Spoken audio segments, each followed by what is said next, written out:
Good afternoon, ladies and gentlemen. Lounging with Lisa, the video series that has me lounging while coming at you with thoughts of the day, and a water spout atop my head, and I'm not even going to move it, and an orb over my shoulder. There's an orb on my shoulder. I don't feel too terrific today, but I'm alright. I'm just, actually, I just got a letter, very nice letter from Baby Cakes. Took photos of the prizes that I sent for the giveaway, and said some really kind things in the email, which made me feel good, which kind of lifted my spirits. This whole deal about, you know, the Trump-Russia stuff has led me to decide on my own. I didn't get suspended or anything, but I'm just not going to visit Facebook for a while. I can't take it. I can't get over the pearl clutching going on about this ridiculous narrative that somehow Vladimir Putin is in control of Donald Trump. You know, during the actual press conference, if anyone listened to it, I listened to the whole thing without a media filter. It was, you know, online, the whole thing without, like, Fox News brings you this, or MSDNC, or whatever. And a couple of important things that I doubt are being discussed is, one of them has to do with, I always forget the guy's name. Some Russian player. Now I can't remember his name. Brownhead, something like that, where evidently he had some ill-gotten gains, let's just put it this way.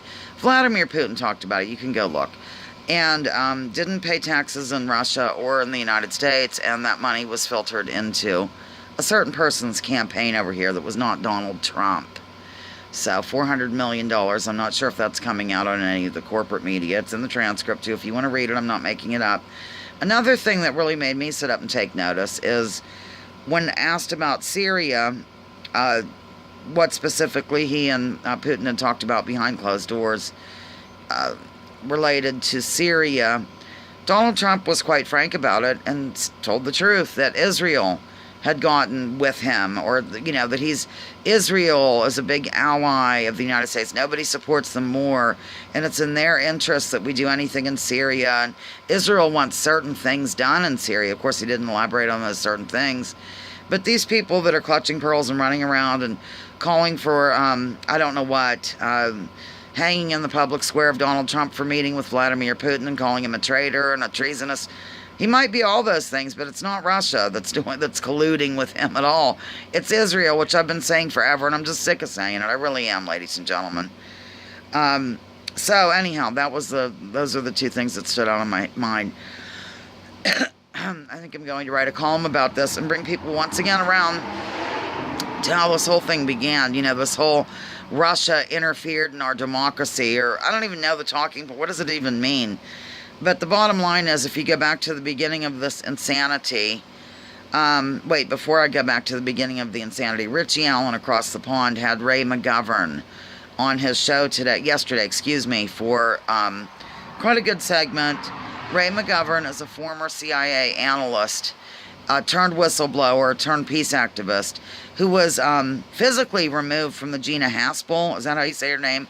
The new CIA a woman in charge of the CIA who was active in torture back in the day. She's the new leader of the CIA. At least they're doing it openly now, I guess.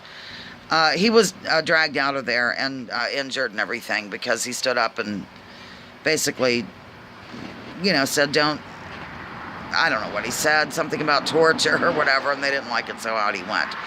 This happened at the Trump-Putin thing yesterday, too, with a gentleman with whom Ray McGovern is friends. He's a reporter. All he was doing was holding a little sign, not even a sign, a piece of paper that said something about a nuclear disarmament treaty, I think it is. I could be getting this wrong, ladies and gentlemen. I didn't investigate wildly before coming on the air here. I wasn't even sure I was going to talk about this.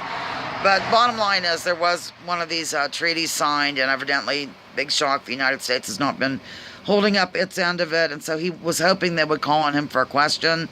Instead, prior to the summit, or whatever you call it, the press conference, he was physically dragged out of there as well, and spent up until midnight in some sort of captivity, being held against his will. So, I mean, and this is in Finland, where evidently they have signs all over the place bragging about their free press and all this crap. It's just Really unbelievable, ladies and gentlemen. Boy, I really am cranky, aren't I? I just honestly, I can't get over it. I couldn't, I finally had to say something on Facebook. Okay. How does arming rebels in Ukraine against Russia, these people are against Russia, tightening up sanctions on Russia, the Syria bombing, and other things like that, how do they suddenly, how is that broken down now or determined to be working, doing everything Vladimir Putin wants Trump to do? It doesn't. He's gotten no benefit out of the supposed collusion that didn't go on. So it's really ridiculous, ladies and gentlemen. As I've been saying forever, it's Israel, not Russia. I know some people don't see the Israeli connection maybe, but you can even look at, pardon me for 1 minute.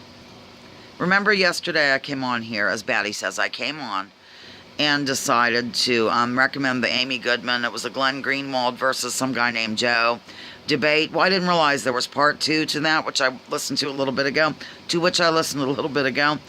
It even got better. I mean, Glenn Greenwald was on fire. He brought up all the different things that show this talking point of it just proves that Trump's in Putin's pocket. It's completely insane. It's ridiculous. Greenwald also brings out Israel and Saudi Arabia and all the other things going on that they're really kind of running the show. So that's it. I was very delighted. Baby Cakes, if you're looking at this video, your email made my day. She took photos of the prizes I sent displayed on the mantle. Oh, something exciting. And those little, and just said some very kind things about me, which made my day. The launchers that I sent to Batty and to Baby Cakes. I think I forgot to put them in Baked Alaskan's package and in Denise's. I apologize. These little things that you launch into the air wildly, they're called LED Aero helicopters, I think. Do I have one here? Yeah, I do. Hold on. It's this type of device, and then you press the button and it lights up. Oh, my hand's in the way. And you launch this wildly into the air. It comes with a rubber band thing. And then it comes down, depending on how you do the folding, it comes down gently yet effectively. You can even catch it. It's kind of good exercise. I did some last night. It's called Amazing Aero Helicopter. So, yeah, I just wanted to tell you what I did yesterday afternoon. It's a lot cooler out here today and more pleasant. Yesterday it was pretty muggy, but I went out after looking at a video on how to do this appropriately. Boy, this video is getting kind of long. I'll probably just do this today. And I launched wildly, and one of them ended up on the roof, and then, of course, I went to get it. Now it's in the gutter, and it's like LEDs going. But finally, I got them to go correctly. It's been a long time since I've flown them. I buy these in bulk. And oftentimes when I would go camping every weekend, back in the day, I would give them to little kids, like, luring them into my white van. Edna. And not with candy, but with these. I'm kidding, of course, ladies and gentlemen. But I did give them to little kids I might meet at the campground or with their parents. They're fun for all ages. And I spent a lot of time playing with last night. Very therapeutic, very fun. That's all. I guess I'm really done. I just wanted to come on and moan about the collective pearl clutching that's going on in terms of treasonous Trump or whatever they're saying. There are several things where we can take Donald Trump and any president to task. That would be war crimes. I mean, let's face it, every time a bomb's dropped on a country where we didn't declare war, that seems to me inappropriate, but what do I know? The emoluments clause, things like this, but no, they stick to this Russia BS. Also look into interstate crosscheck. Boy, I haven't even said that in ages. Although I sign off all my columns with it every week with a few things in parentheses. Interstate crosscheck, APAC, sometimes I put war as a racket, or erasing the liberty, whatever. Hoping it'll spark people's interest and they'll go look it up.